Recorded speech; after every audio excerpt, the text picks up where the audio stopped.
नमस्कार, स्वागत है आप सभी का YouTube channel wings study IQ पर।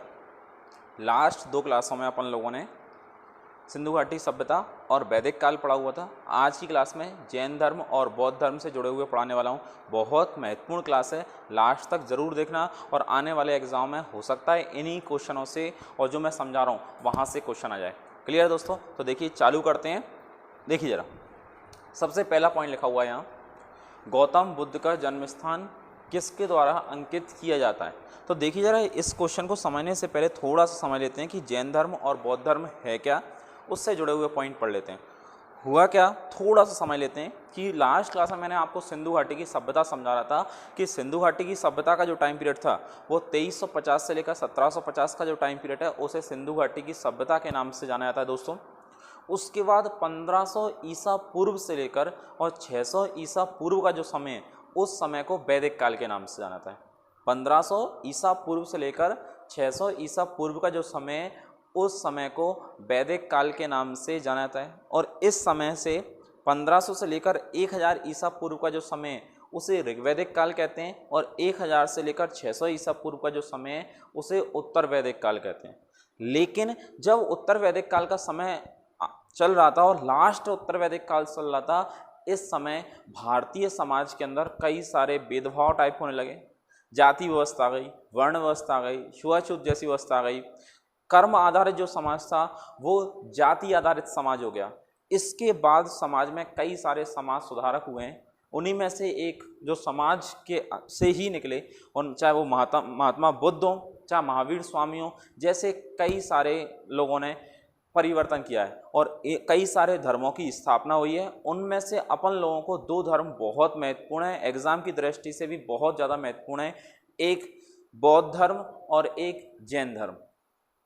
क्लियर है दोस्तों? तो इनके बारे में पढ़ना स्टार्ट करते हैं। पेपर में यहाँ से बहुत सारे आते हैं कि बताइए महात्मा बुद्ध के बचपन का नाम क्या था, महावीर स्वामी के बचपन का नाम क्या था, पिता का नाम क्या था, माता का नाम क्या था, ये इन्हें ज्ञान कहाँ प्राप्त हुआ, कौन सी नदी, कौन से गांव, कौन से पेड़ के नीचे ज्ञान प्राप्त हुआ, इनके शिष्यों के नाम पेपर में बहुत आते हैं। तो अच्छे से पूरा वीडियो देखिए और देखिए एक एक करके मैं आपको सारे क्वेश्चन क्लियर कराने वाला हूँ। देखिए यहाँ पहला प्रश्न अगर अपन लोग देखें कि पहला प्रश्न क्या है, उससे जुड़े हुए अगर पॉइंटों को देखना स्टार्ट करें तो लिखा हुआ है कि गौतम बुद्ध का जन्म स्थान जो है किसके द्वारा अंकित किया गया है। सबसे पहले लिखा हुआ है अशोक मौर्य का रोमनदेही स्तंभ, मूर्ति, पीपल वृक्ष, बौद्ध मठ। एसएससी के टायर 1 परीक्षा जो है 2014 से कुछ रिलेटिव क्वेश्चन है, तो याद रखना कि अशोक एक राजा हुआ है भारतीय इतिहास में और उसका एक स्तंभ मिला है रोमनदेही स्तंभ, उस पर उनके जन्म स्थान के बारे में क्या किया गया है, अंकित किया गया है। देखिए जरा यहाँ पूरा क्लियर करके लिखा हुआ है कि अशोक के रोमनदेही लघु स्तंभ लेख से पता चलता है कि वह अपने राज्याभिषेक के 20वें वर्ष लुम्बिनी ग्राम में गया। उसने वहां पत्थर की दीवारें बनवाई और शिला स्तंभ खड़ा किया। वहां भगवान बुद्ध का जन्म। क्लियर है दोस्तों? याद रखना कि गौतम बुद्ध का जन्म कहाँ हुआ, तो याद रखना लुम्बिनी में हुआ। क्लियर है? याद रखना जन्म 563 ईसा पूर्व लुम्बिनी ग्राम में हुआ था। क्लियर दोस्तों? याद रखना। अब देखिए अगला प्रश्न, बुद्ध किस वंश से संबंधित है? क्लियर है? फिर आगे लिखा हुआ है ज्ञात्रक कुल के, मौर्य वंश से, कुरु वंश से या शाक्य वंश से। तो याद रखना शाक्य वंश से जुड़े हुए रहे, याद रखना। देखिए लिखा हुआ है बौद्ध धर्म के प्रवर्तक महात्मा बुद्ध शाक्य वंश से संबंधित थे। इनका जन्म कपिलवस्तु के लुम्बिनी। क्लियर है? अगर पेपर में लुम्बिनी ऑप्शन में नहीं है तो याद रखना कपिलवस्तु ऑप्शन में आ सकता है। अच्छे से याद रखना कहाँ पर, कपिलवस्तु लुम्बिनी में। शाक्य मुखिया शुद्धोधन। देखिए यार एक पॉइंट और यहाँ से क्लियर कर लीजिए कि महात्मा बुद्ध के पिताजी का नाम क्या था, तो याद रखना शुद्धोधन था। देखिए अगला प्रश्न देखते हैं, तीसरा प्रश्न। यहां से थोड़ा सुन लीजिए, मैं आपको तीसरा प्रश्न क्लियर करा देता हूं कि गौतम बुद्ध का जन्म 563 ईसा पूर्व में हुआ था और मृत्यु जो है वो 483 ईसा पूर्व में हुई है। क्लियर है दोस्तों? अलग अलग बुकों में और कुछ लिखा होगा, लेकिन जब मैंने जो पढ़ा है उसके अनुसार मैं आपको बता रहा हूँ। ज़्यादातर मान तथ्य यही है, 563 ईसा पूर्व में जन्म हुआ 483 ईसा पूर्व में इनकी मृत्यु हुई है। लेकिन जब गौतम बुद्ध की मृत्यु हुई, उस मृत्यु के पश्चात बौद्ध धर्म को आगे कैसे ले जाए, तो अलग अलग बौद्ध धर्म से जुड़े हुए अलग अलग संत वगैरह जो बौद्ध भिक्षु थे वो सारे इकट्ठे हुए और समय समय पर ऐसी कई बार सम्मेलन हुए हैं और उसी सम्मेलन को बौद्ध संगीति के नाम से जाना जाता है। अपन लोगों को 4 बौद्ध संगीतियां अच्छे से याद रखना है कि कौन सी बौद्ध संगीति कहाँ हुई है। संगीति सम्मेलन शब्द का मतलब मत जाना, लेकिन फिर भी याद रखना 4 बार अलग अलग बार बौद्ध धर्म से जुड़े हुए लोग एकत्रित हुए हैं और सम्मेलन हुए हैं। प्रथम बौद्ध संगीति, द्वितीय बौद्ध संगीति, तृतीय बौद्ध संगीति और चतुर्थ बौद्ध संगीति। यहाँ से पेपर में बहुत क्वेश्चन आते हैं कि बताइए पहली बौद्ध संगीति के समय भारत का राजा कौन था, दूसरी बौद्ध संगीति के समय भारत का राजा कौन था, तीसरी बौद्ध संगीति के समय भारत का राजा कौन था, या चौथी बौद्ध संगीति के समय भारत का राजा कौन था। पहली बौद्ध संगीति के अध्यक्ष कौन थे, दूसरी के कौन थे, तीसरी के कौन थे, चौथी के कौन थे, पहली कहाँ हुई, दूसरी कहाँ हुई, तीसरी कहाँ हुई, चौथी कहाँ हुई। ऐसे बहुत सारे क्वेश्चन यहाँ से बनते हैं, तो याद रखना। देखिए जरा, पहली बौद्ध संगीति आ जाए, बौद्ध परिषद आ जाए, शब्दों में मत जाना, लेकिन याद रखना 2013 एसएससी ने पूछा है। तो प्रथम बौद्ध परिषद कहाँ आयोजित की गई है, तो याद रखना। देखिए ऑप्शन है वैशाली, कश्मीर, राजगृह और पाटलिपुत्र। तो याद रखना पहली जो बौद्ध संगीति हुई है वो राजगृह में हुई है, दूसरी वैशाली में हुई है, तीसरी पाटलिपुत्र में हुई है और चौथी कुंडलवन कश्मीर में हुई है। क्लियर है दोस्तों, मैंने चारों पॉइंट एक साथ क्लियर करा रहा हूँ। याद रखना पहली राजगृह में हुई है, दूसरी वैशाली में हुई है, तीसरी जो है वो पाटलिपुत्र में हुई है और चौथी जो है वो कुंडलवन कश्मीर में हुई है। तो ये चारों ऑप्शन के 4 अलग अलग प्रश्न समझा दिए, अच्छे से याद रखना कि पहली बौद्ध संगीति जो है वो राजगृह में हुई है, दूसरी वैशाली में हुई है, तीसरी पाटलिपुत्र में हुई है और चौथी कुंडलवन कश्मीर में हुई है। क्लियर है दोस्तों, तो अच्छे से याद रखना। तीसरा प्रश्न बहुत महत्वपूर्ण है, देखिए लिखा हुआ है पहली बौद्ध परिषद का आयोजन। देखिए राजा का नाम लिखा हुआ है, पहली बौद्ध संगीति अजातशत्रु के समय में हुई है, राजगृह में सप्तपर्णी गुफा में किया गया था। इस बौद्ध परिषद की अध्यक्षता महाकश्यप ने की है। तो देखिए तीसरे प्रश्न से बौद्ध संगीतियों से जुड़े हुए लगभग सारे प्रश्न क्लियर हो रहे हैं कि राजा का नाम क्या था। अगर पेपर बनाने वाला पूछता है कि बताइए पहली बौद्ध संगीति के समय राजा कौन था, तो याद रखना अजातशत्रु। दूसरी के समय कालाशोक, अजातशत्रु, कालाशोक, अशोक और कनिष्क। ये चारों ऑप्शन अच्छे से याद रखना कि पहली बौद्ध संगीति के समय राजा का नाम जो था वो अजातशत्रु था, दूसरी कालाशोक, तीसरी अशोक और चौथा कनिष्क। पहली कहाँ हुई, राजगृह, दूसरी वैशाली, तीसरी पाटलिपुत्र और चौथी कुंडलवन कश्मीर। क्लियर है, राजा का नाम याद रखना। देखिए पांचवी बौद्ध परिषद का आयोजन जो है वो किसने किया, तो देखिए ऑप्शन के हिसाब से क्वेश्चन ही गलत है, क्योंकि पांचवी बौद्ध संगीति कुछ अपन को याद ही नहीं करनी, तो स्टार बना के इन्होंने यहाँ कर दिया है कि पांचवी बौद्ध परिषद कुछ नहीं। देखिए अगर आ रहा है तो वैसे देखिए जरा अभी क्लियर करा देता हूँ, निकालिए जरा ऊपर की तरफ थोड़ा सा। देखिए यहाँ देखिए लिखा भी है पांचवी बौद्ध परिषद का आयोजन राजा मिंडन के संरक्षण में। लेकिन आप लोग याद रखना 4 बौद्ध संगीतियां बहुत महत्वपूर्ण है, लेकिन यहाँ थोड़ा सा पांचवी बौद्ध संगीति के बारे में 1871 बहुत बाद में, ठीक है। पांचवी बौद्ध परिषद का आयोजन राजा मिंडन के संरक्षण वर्ष 1871 में मांडले, बर्मा, आधुनिक म्यांमार में किया गया था। इसकी अध्यक्षता जगरा भिमसा इनकी अध्यक्षता में की गई थी। तो थोड़ा सा याद रख लेना, ज़्यादा कोई विशेष नहीं, बस ये थोड़ा सा। देखिए पहली, दूसरी और तीसरी के बारे में यहाँ लिखा हुआ है। पहली अपन लोग पढ़ के आए अजातशत्रु, फिर कालाशोक, और जबकि अशोक के समय तीसरी और कनिष्क के समय चौथी बौद्ध संगीति का आयोजन हुआ था। क्लियर दोस्तों। अगला प्रश्न देखिए, बुद्ध का अर्थ क्या होता है।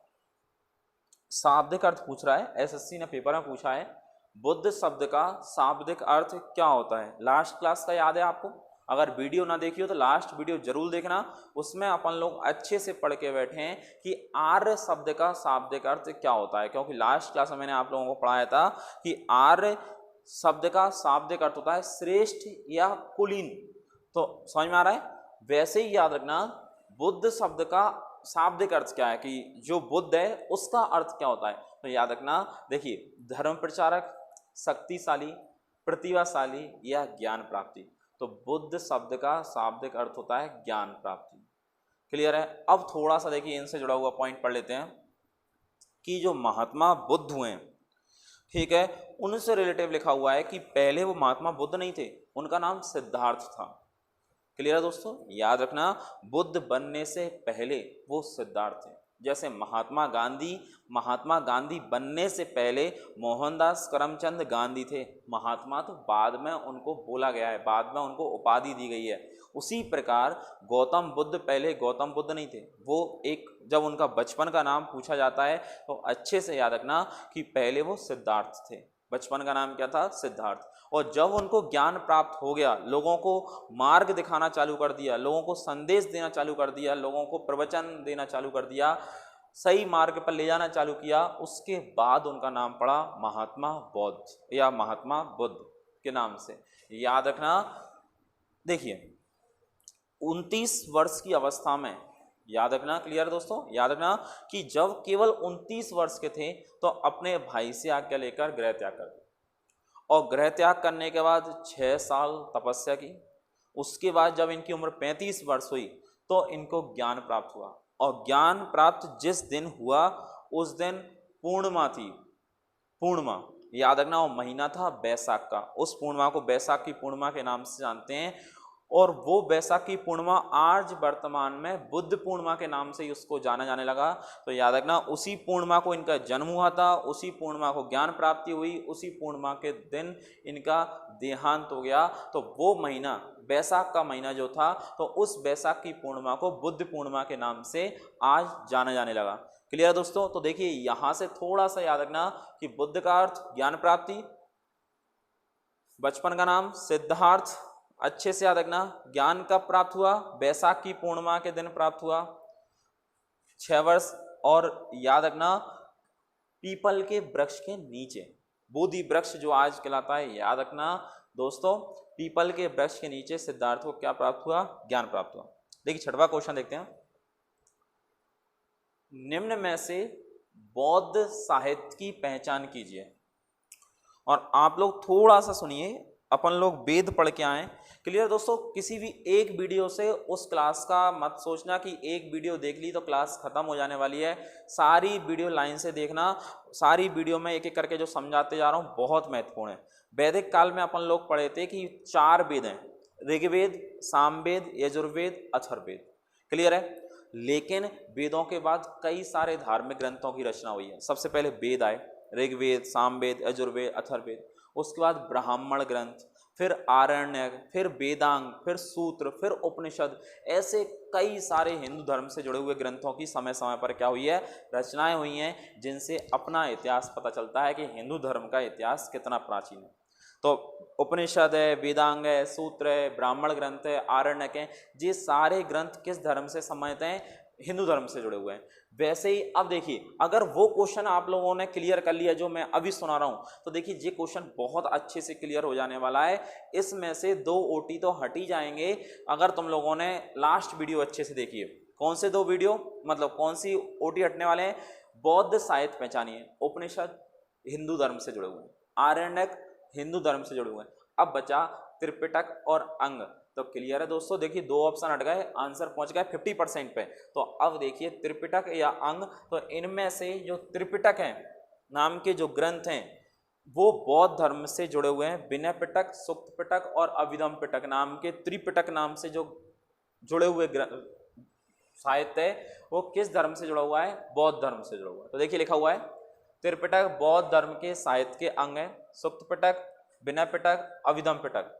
उपनिषद और आरण्यक जो है वैदिक धर्म या ब्राह्मण धर्म से, तथा अंग जो है वो जैन धर्म से जुड़ा हुआ है। क्लियर है? चारों ओटी समझ में आ रहे हैं? अच्छे से याद रखना, उपनिषद और आरण्यक वैष्णव धर्म या ब्राह्मण धर्म से जुड़ा हुआ है, त्रिपिटक बौद्ध धर्म से जुड़ा हुआ है, अंग जो है वो जैन धर्म से जुड़ा हुआ है।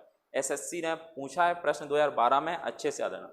देखिए 7वां प्रश्न है, बौद्ध धर्म ने समाज के 2 वर्गों को अपने साथ जोड़कर एक महत्वपूर्ण प्रभाव छोड़ा, यह वर्ग थे।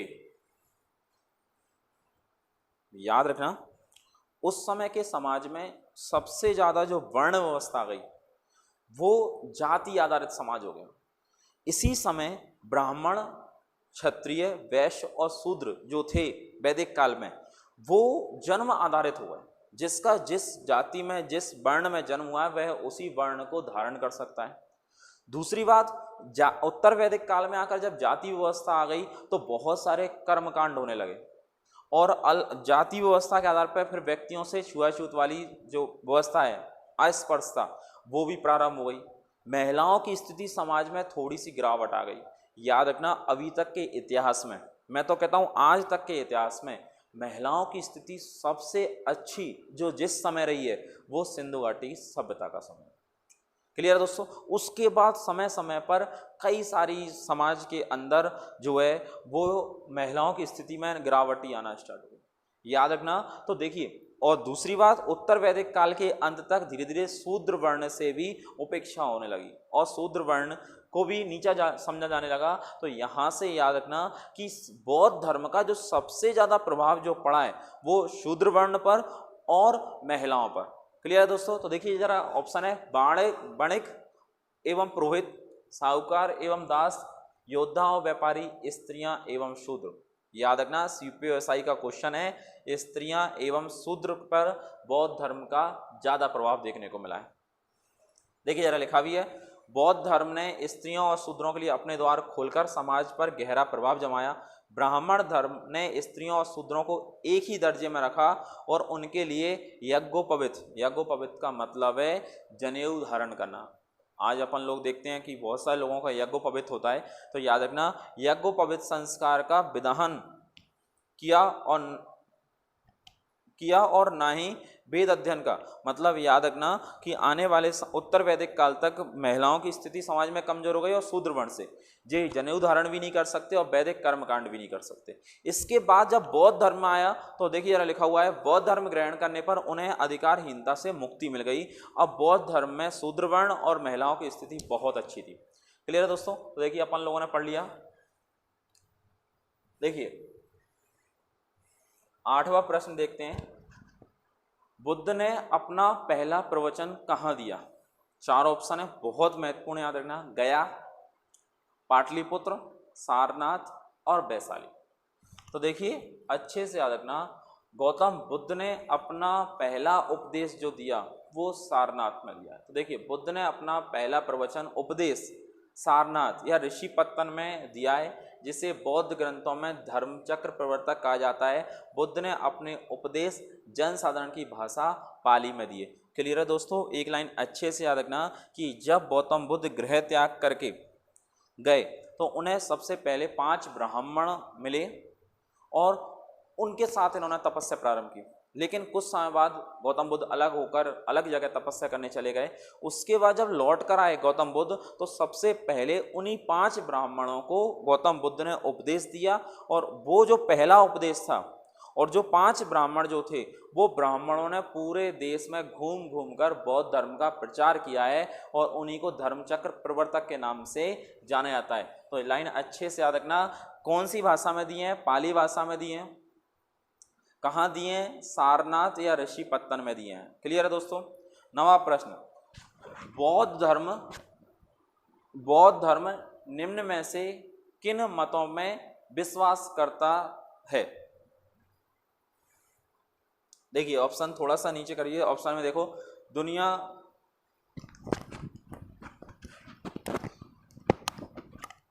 दुनिया दुखों से भरी है, पहला ऑप्शन है।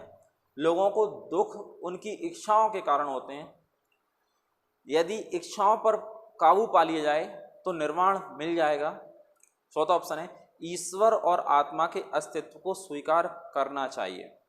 अब देखिए बौद्ध धर्म जो है उसके बारे में चौथा ऑप्शन जो है वो तो छोड़ दीजिए। क्यों छोड़ दीजिए?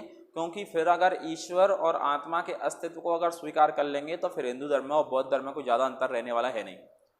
पहला ऑप्शन, और ये तीनों सही हैं। क्यों? दुनिया दुखों से भरी है। आज भी अपन लोग देख रहे हैं, सब लोगों को दुख है। लोगों को दुख उनकी इच्छाओं के कारण होते हैं भैया, अच्छे से याद रखना, जितने भी दुख हैं वो तुम्हारी इच्छा के कारण हो रहे हैं। ये बौद्ध धर्म का मत है कि अगर अपन लोग अपनी इच्छाओं को नियंत्रण कर लें तो समझ लीजिए कोई दुख नहीं है। यदि इच्छाओं पर काबू पा लिया जाए तो निर्वाण मिल जाएगा, मतलब अपन लोग सारे बंधनों से मुक्ति पा सकते हैं। तो इसके आंसर जो है वो सी है।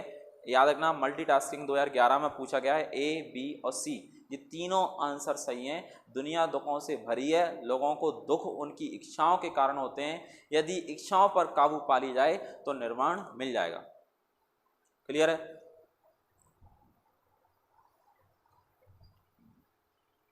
देखिए अगला पॉइंट, धातु से बने सिक्के सबसे पहले प्रकट हुए हैं।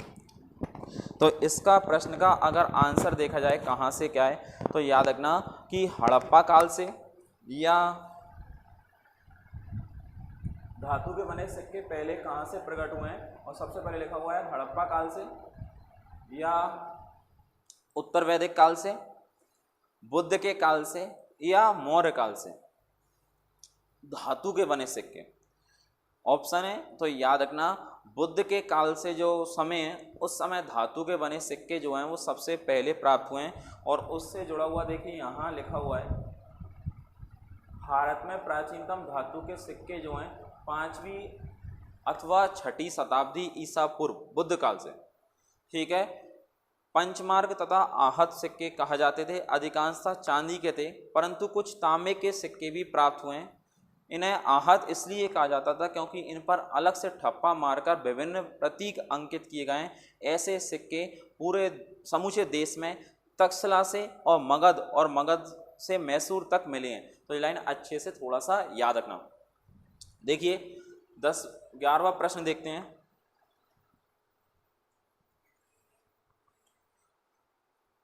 प्रारंभिक बौद्ध धर्म ग्रंथों की रचनाएं किसमें की गई है?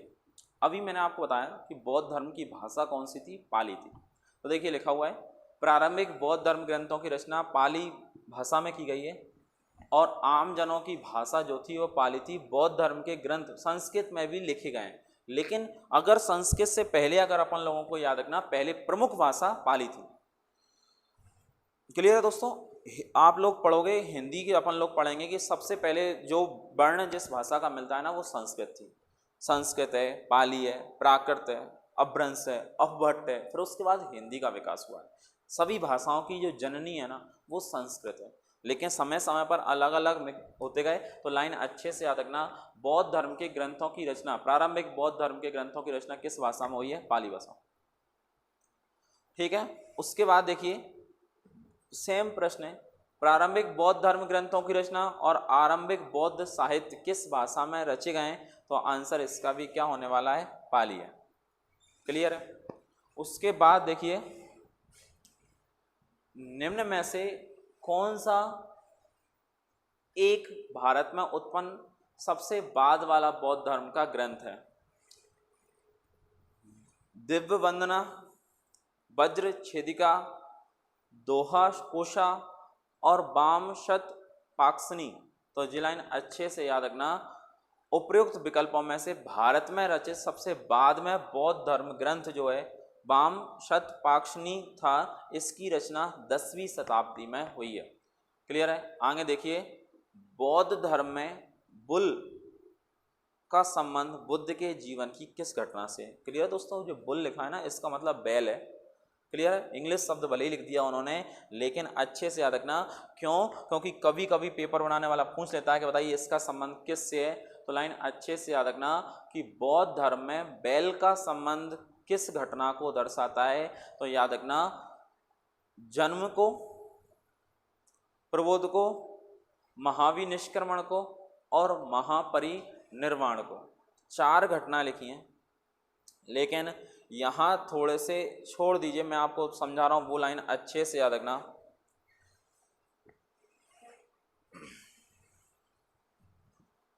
जी ये जो बुल शब्द है ना, इस बुल शब्द का इन ऑप्शन के हिसाब से आंसर है ही नहीं। ठीक है, मेरा थोड़ा सा सुन लेना, जो मैं समझा रहा हूँ यहाँ जो ऑप्शन गलत, थोड़ा सा याद रखना। मैं जो बताने की कोशिश कर रहा हूँ कि बौद्ध धर्म में जो हाथी है, उस हाथी का प्रतीक जो था वो गर्भ में आने से था, और कमल का प्रतीक जो बौद्ध धर्म में वो जन्म से है। क्लियर है? और बैल का जो संबंध है वो यौवन से है, याद रखना। और घोड़े का संबंध गृह त्याग से है। क्लियर है दोस्तों? पीपल का जो वृक्ष है उसका संबंध ज्ञान से है, और जो स्तूप है उसका संबंध निर्वाण से है। दोबारा सुन लीजिए, अच्छे से याद रखना, बहुत महत्वपूर्ण है जो बताने की कोशिश कर रहा हूँ। याद रखना, बौद्ध धर्म में हाथी का संबंध किससे है? तो याद रखना, गौतम बुद्ध के गर्भ में आने से है। क्लियर है? अगला प्रश्न, बौद्ध धर्म में कमल का संबंध कैसे है? तो याद रखना, बौद्ध धर्म में कमल का संबंध जो है वो जन्म से है। बौद्ध धर्म में बैल का संबंध कैसे है? तो याद रखना, यौवन से है। सांड का संबंध या बैल का संबंध कैसे है? यौवन से है। उसके अलावा अगला प्रश्न है कि घोड़े का संबंध कैसे है? तो गृह त्याग की घटना से है। क्लियर है दोस्तों? उसके अलावा एक प्रश्न और अच्छे से याद रखना कि पीपल का वृक्ष का जो है वो बोधि वृक्ष जो है उसका संबंध ज्ञान से है, और जो स्तूप हैं उनका संबंध कैसे है? निर्वाण से है। क्लियर है दोस्तों? तो ये सारा प्रश्न से जुड़े हुए, मैंने एक प्रश्न में बहुत सारे प्रश्न क्लियर करा रहा हूँ। अच्छे से याद रखना कि बौद्ध धर्म में किसका संबंध किससे है। दोबारा से सुन लेना वीडियो में। बुद्ध को प्रबोध कहाँ प्राप्त हुआ? ज्ञान प्राप्त कहाँ हुआ? देखिए, शुद्ध हिंदी में लिखे हुए शब्द होते हैं, तो अच्छे से याद रखना, बुद्ध को प्रबोध कहाँ प्राप्त हुआ? सारनाथ में? नहीं। कपिलवस्तु में? नहीं। बोध गया। बोध मतलब ज्ञान, कहाँ गया? बोध गया। तो याद रखना, बुद्ध को प्रबोध कहाँ प्राप्त हुआ? तो याद रखना, बोध गया में क्या हुआ है? प्राप्त हुआ है। देखिए आगे थोड़ा सा देखते हैं। क्लियर दोस्तों?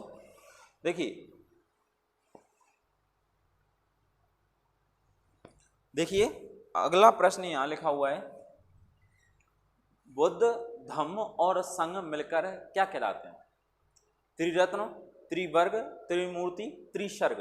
तो याद रखना, बुद्ध, धम्म और संघ, ये तीनों मिलकर बौद्ध धर्म में त्रिरत्न के नाम से जाने जाते हैं। पेपर बनाने वाला ऐसे भी पूछ सकता है कि त्रिरत्न में इनमें से क्या शामिल नहीं है या क्या शामिल है।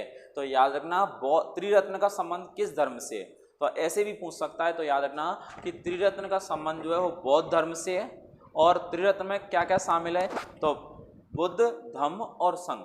देखिए जरा लिखा भी है, बुद्धम शरणम गच्छामि, धम्म शरणम गच्छामि, संघ शरणम गच्छामि। ये त्रिरत्न का संबंध है, अच्छे से याद रखना। अगला प्रश्न देखिए, इच्छा सब कष्टों का कारण है। मैंने आपको पहले ही बता दिया कि दुख का कारण क्या है, तो वही लिखा हुआ है कि इच्छा जो है वो सब कष्टों का कारण है। अपन लोग सोचते रहते हैं वो मिले, ये मिले, वो मिले, तो जितनी इच्छाएं करते हैं, ये सारी इच्छाएं जो हैं वो दुख का एक कारण है। और ऐसा किसने बोला है? गौतम बुद्ध ने बोला है। याद रखना, बौद्ध धर्म से जुड़ा हुआ है कि इच्छाएं जो होती हैं वो सब कष्टों का कारण होती हैं। तो देखिए लिखा भी है, इच्छा अर्थात तृष्णा। देखिए यहाँ समझते चलना, ये शब्द भी बहुत महत्वपूर्ण है कि इच्छा का मतलब तृष्णा सब कष्टों का कारण है। इसका प्रचार करने वाला धर्म बौद्ध धर्म है। बौद्ध धर्म में 4 आर्य सत्य हैं। दुख, अब जी पेपर बनाने वाला यहाँ से ही पूछ सकता है, 4 आर्य सत्य का संबंध किस धर्म से है? तो याद रखना, बौद्ध धर्म से। क्या क्या है? दुख है, दुख समुदाय, दुख निरोध तथा दुख निरोध गामिनी। ये 4 आर्य सत्य हैं, अच्छे से याद रखना। आगे देखिए, बौद्धों के पवित्र अवशेषों पर निर्मित गुम्बदकार छत वाली अर्थात गोलाकार संरचना क्या कहलाता है? अभी आप लोगों को मैंने बताया कि ऐसा कोई सतह है जिस पर गोलाकार छत बनी हुई है, तो वो क्या कहलाती है? स्तूप के नाम से जानी जाती है। क्लियर दोस्तों? याद रखना। अगला प्रश्न देखिए, निम्न में से कौन सा शासक बौद्ध के समकालीन था? अब देखिए आगे चल के मैं जब तुम्हें नेक्स्ट वीडियो लेके आऊँगा तो इतिहास में बहुत सारे राजा महाराजाओं के बारे में जुड़े हुए प्रश्न पढ़ाने वाला हूँ, लेकिन अभी तो केवल इतना सा याद रखना कि गौतम बुद्ध के समकालीन कौन से राजा था। तो याद रखना, जब भारत में बौद्ध धर्म चल रहा था उसी समय भारत में एक समय चल रहा था जिसे मगध साम्राज्य के नाम से जाना जाता है। क्लियर दोस्तों, मगध साम्राज्य।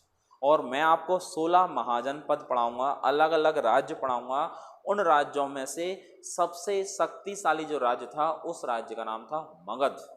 और उसी मगध साम्राज्य के इतिहास से जुड़े हुए बहुत सारे प्रश्न आपको पढ़ाने वाला हूं। तो यहाँ याद रखना कि उस मगध साम्राज्य पर कई सारे शासकों ने शासन किया। अपन लोगों को याद करना पड़ेगा बृहद्रथ वंश, हर्यक वंश, शिशुनाग वंश, नंद वंश और मौर्य वंश। 5 अलग अलग राजवंशों के बारे में याद करना पड़ेगा कि मगध के ऊपर समय समय पर 5 अलग अलग राजवंशों ने शासन किया है। बृहद्रथ वंश ने किया है, हर्यक वंश ने किया है, शिशुनाग वंश ने किया है, नंद वंश ने किया है और मौर्य वंश ने किया है। और इन्हीं वंशों के राजाओं के बारे में पढ़ाऊंगा। तो यहाँ देखिए राजा के बारे में लिखा हुआ है कि गौतम बुद्ध का जब जन्म हुआ और मृत्यु हुई उस समय जो राजा वगैरह थे और मगध राज्य जो चल रहा था उससे जुड़े हुए प्रश्न याद रखना कि बौद्ध के समकालीन शासकों में मगध राज बिंबिसार और अजातशत्रु। तो याद रखना बिंबिसार और अजातशत्रु उस समय मगध पे थे। कौशल मतलब जो क्षेत्र था वहाँ के राजा का नाम प्रश्न क्षेत्र था। वत्सराज उदयन थे। महापद्मनंद बुद्ध के समकालीन शासक नहीं था। तो यहाँ कौन समकालीन था और कौन समकालीन नहीं था, तो थोड़ा सा याद रखना कि कौन समकालीन था और नहीं था। देखिए अगला प्रश्न देखते हैं, 20वां प्रश्न। बुद्ध की मृत्यु कब हुई? तो शुरुआत में ही मैंने आपको बताया कि गौतम बुद्ध का जन्म जो है वो 563 ईसा पूर्व में लुम्बिनी में हुआ। मृत्यु 483 ईसा पूर्व में कुशीनगर में हुई। तो यहाँ बुद्ध की मृत्यु के बारे में लिखा हुआ है। और बौद्ध धर्म में मृत्यु को महापरिनिर्वाण के नाम से जाना जाता है, ग्रंथों में लिखा हुआ है। तो याद रखना गौतम बुद्ध की मृत्यु 483 ईसा पूर्व 80 वर्ष की उम्र में कुशीनगर में हुई। इसे बौद्ध ग्रंथों में महापरिनिर्वाण कहा जाता है। कौन सा स्थान गौतम बुद्ध से संबंध नहीं है? अब देखिए सारनाथ, आप लोगों को पहले बताया कि गौतम बुद्ध ने अपने उपदेश कहाँ दिए थे? प्रथम सारनाथ। बोध गया ज्ञान प्राप्त हुआ था। कुशीनगर मृत्यु हुई थी। पावापुरी नहीं है, जैन धर्म से जुड़ी हुई है। बौद्ध धर्म से जुड़ी हुई पावापुरी नहीं है। तो तीनों स्थान याद रखना कि गौतम बुद्ध का ज्ञान पहला उपदेश कहाँ दिए? सारनाथ में दिए थे। ज्ञान कहाँ प्राप्त हुआ? बोध गया में प्राप्त हुआ। मृत्यु कहाँ हुई? कुशीनगर में हुई। जन्म कहाँ हुआ? लुम्बिनी में हुआ। पावापुरी का संबंध जो है वो जैन धर्म से जुड़ा हुआ है। तो देखिए जरा लिखा हुआ है, महात्मा बुद्ध का जन्म 563 ईसा पूर्व कपिलवस्तु के समीप लुम्बिनी में हुआ। बोध गया में बैसाख की पूर्णिमा को रात को उन्हें ज्ञान प्राप्त हुआ। काशी ऋषिपत्तन जगह का नाम है, सारनाथ में अपने पहले उपदेश दिए। कुशीनगर में उनका निधन हो गया। लेकिन याद रखना यहीं के महावीर स्वामी, देखिए अब मिक्स मत होने देना, ये गौतम बुद्ध पढ़ा दिए, महावीर स्वामी के बारे में याद रखना। महावीर स्वामी के बारे में कि पावापुरी में महावीर स्वामी जो हैं उनकी मृत्यु हुई है। क्लियर है दोस्तों? तो याद है। अगला देखिए 22वां प्रश्न, भारतीय इतिहास में निम्नलिखित युगों में से किसके दौरान क्षत्रिय एक विशिष्ट पहचान रखते थे? बुद्ध के युग में, मौर्य काल में, पश्चिम मौर्य काल में या गुप्त काल में? तो याद रखना बुद्ध के युग में। बुद्ध के युग में क्षत्रिय एक विशिष्ट पहचान रखते थे। महात्मा बुद्ध एवं महावीर स्वामी, याद रखना जो शाक्य कुल के बारे में बात करके आया हूं ना, वो क्षत्रिय ही वंश था। और महात्मा बुद्ध और महावीर स्वामी दोनों ही क्षत्रिय वंश से संबंधित हैं। अच्छे से याद रखना कि महात्मा बुद्ध एवं महावीर स्वामी स्वयं क्षत्रिय कुल से संबंधित थे। बौद्धकालीन ग्रंथ अंगुत्तर निकाय में महाजनों पद की सूची प्राप्त हुई है। अंगुत्तर निकाय जिसके अधिकतर शासक क्षत्रिय कुल से ही संबंधित है। मतलब जो 16 महाजनपद थे उनके बारे में वर्णन कहाँ से मिलता है? अंगुत्तर निकाय से। और उसमें ऐसा लिखा हुआ है कि ज़्यादातर क्षत्रिय रहे।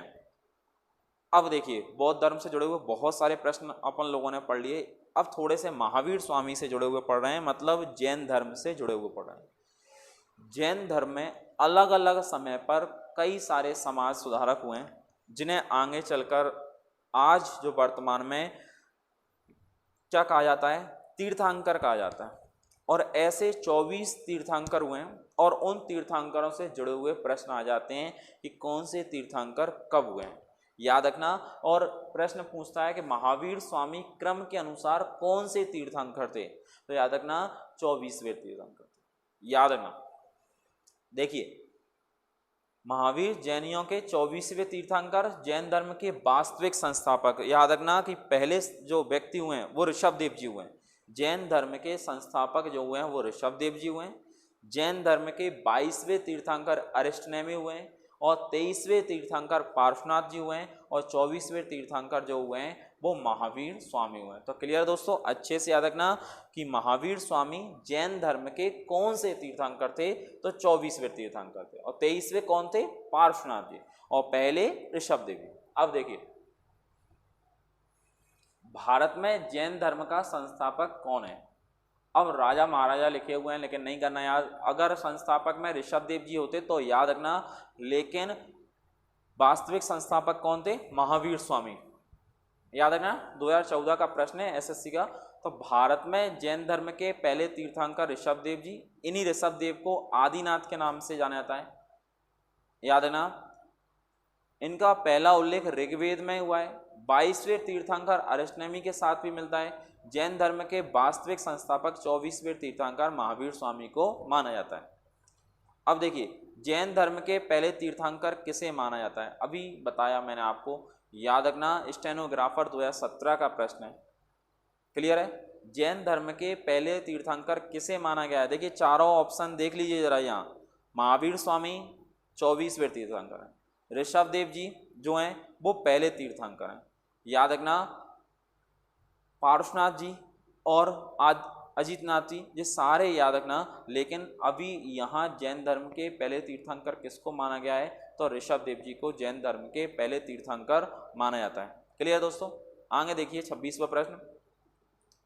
वर्धमान महावीर स्वामी के बचपन का नाम जो है उनसे जुड़ा हुआ लिखा हुआ है। वर्धमान महावीर ने परिनिर्वाण कहाँ प्राप्त हुआ, तो याद रखना महावीर स्वामी के बचपन का नाम क्या था, वर्धमान था। और लिखा हुआ है वर्धमान महावीर के ने परिनिर्वाण कहाँ प्राप्त हुआ, मतलब याद रखना पावा जो जगह है उससे लिखा हुआ है। वर्धमान महावीर ने मल्ल महाजनपद की राजधानी पावा या पावापुरी में परिनिर्वाण प्राप्त किया। याद रखना मृत्यु के बारे में बात कर रहे हैं। परिनिर्वाण प्राप्त हुआ पावापुरी बिहार में, नालंदा जिले के समीप स्थित है। क्लियर दोस्तों, याद रखना महावीर स्वामी का जन्म कुंडग्राम वैशाली बिहार में हुआ और मृत्यु कहाँ हुई, पावापुरी में हुई। 25वें के बाद देखिए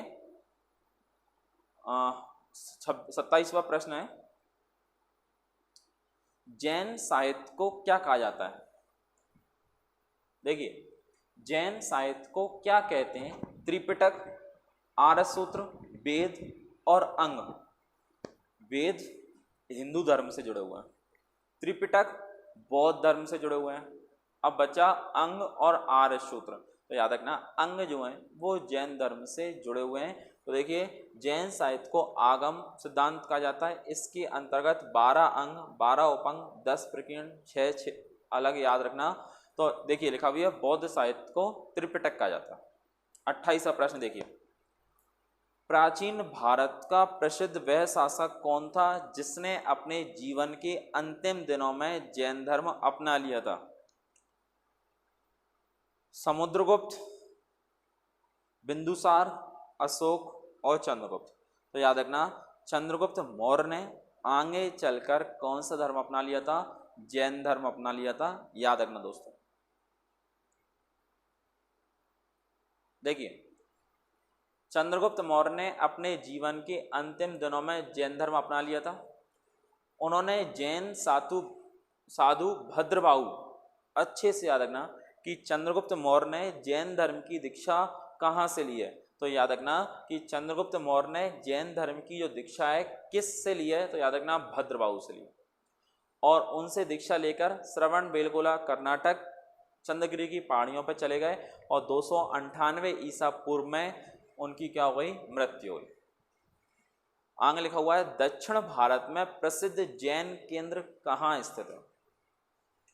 रामेश्वरम नहीं, कांची, मदुरई, श्रवण बेलगोला। तो याद रखना श्रवण बेलगोला कर्नाटक जो है वहां से जुड़ा हुआ है। तो देखिए दक्षिण भारत में प्रसिद्ध जैन केंद्र कर्नाटक में मैसूर स्थित श्रवण बेलगोला है। यहाँ गोमतेश्वर की मूर्ति मिली है, याद रखना बहुत महत्वपूर्ण है। क्लियर है दोस्तों? इससे थोड़े से पॉइंट और हैं जो पॉइंट जैन धर्म और बौद्ध धर्म से ही जुड़े हुए हैं, उन पॉइंटों को भी मैं आपको क्लियर करा देता हूँ, जिससे आपका जैन धर्म और बौद्ध धर्म लगभग खत्म सा हो जाएगा और आगे जो भी प्रश्न मिलेंगे वो धीरे धीरे अपन लोग पढ़ते चलेंगे।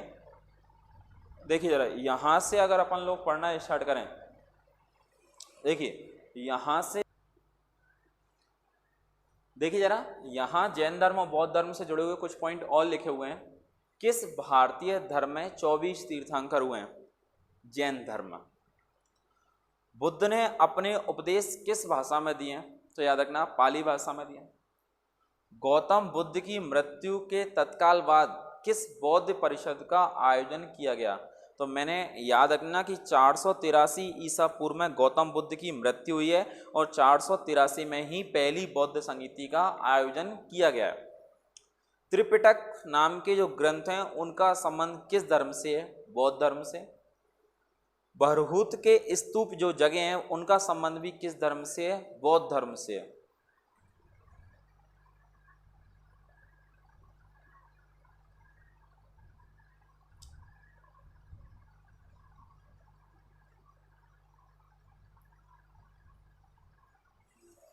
जैन तत्वज्ञान सिखाने के लिए संपूर्ण दक्षिण एशिया में यात्रा किसने की थी? महावीर स्वामी। जैन धर्म के वास्तविक संस्थापक किसे माना गया है? महावीर स्वामी को। संस्थापक ऋषभदेव। अणुव्रत शब्द किस धर्म से जुड़ा हुआ है? जैन धर्म से।